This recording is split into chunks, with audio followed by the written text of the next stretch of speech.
أهم أحداث السيرة النبوية للشيخ الدكتور أحمد بن غزلان المزروعي حفظه الله.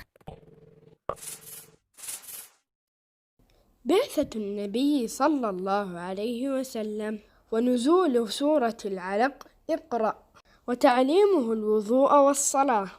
وعمره 40 سنة. الدعوة السرية. وأوائل من أسلم من الرجال أبو بكر، ومن النساء خديجة، ومن الموالي زيد بن حارثة، ومن الغلمان علي رضي الله عنهم. وعمره بين 41 و43 سنة.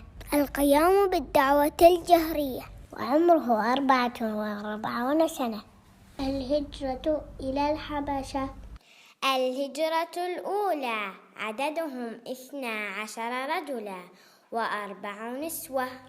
الهجرة الثانية عددهم 83 رجلا و18 امرأة. وعمره 45 سنة.